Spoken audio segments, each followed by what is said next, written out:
Today guys, gagawa naman tayo ng paborito kong mocha frappuccino. Ito ang aking number 1 na paborito na lagi kong binibili sa Starbucks. So ngayon, hindi na ako nagsa-Starbucks, ginagawa ko na lang siya sa bahay. Meron na ako ditong maraming ice sa blender. And then maglalagay ako ng 1 teaspoon of coffee. Yung measurement ko na gamit is this one is half teaspoon. And then mag-a-add ako ng 1 tablespoon of chocolate powder or hot cocoa chocolate. Hot cocoa. Swiss Miss chocolate, yun ang gamit ko. And then mag-a-add ako ng half ounce of vanilla syrup. Konti lang.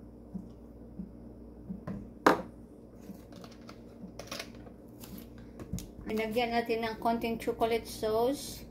Gamit ko ay yung Torani. Kunti lang. Ayan. And then we're gonna put about 5 ounce of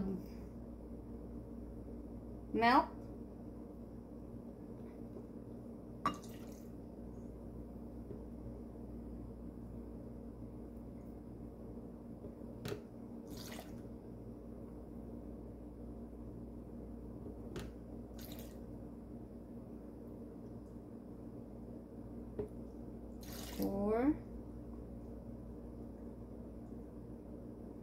Yan, 5 ounce lang.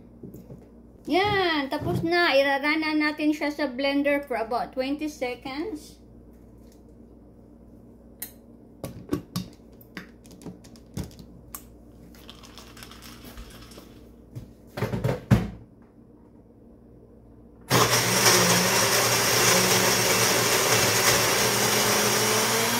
Ito na siya. Ita-transfer na natin siya sa maliit na baso.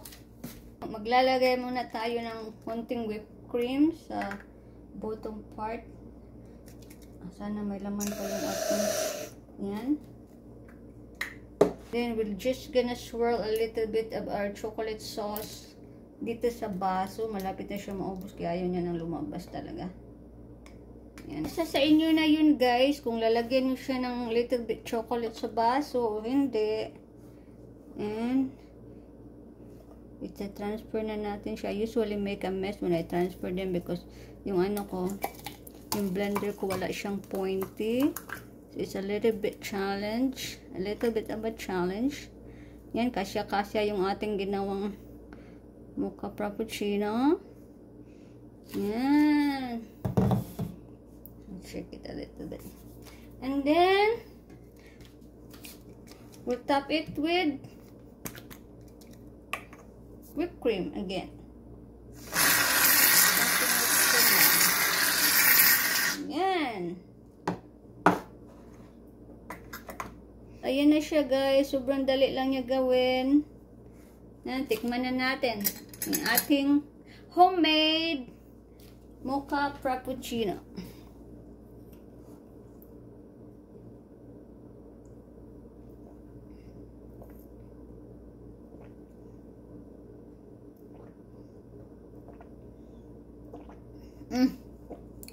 Sobrang sarap as usual. I'm draping.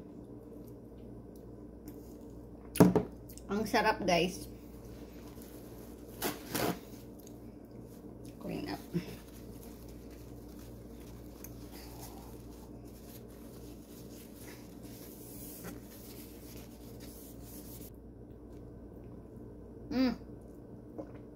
Delicious.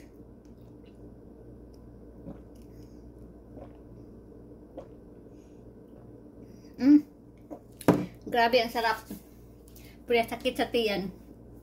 So, thanks for watching. Please don't forget to like, comment, and subscribe. And God bless you guys. Hopefully to see you in my next vlog.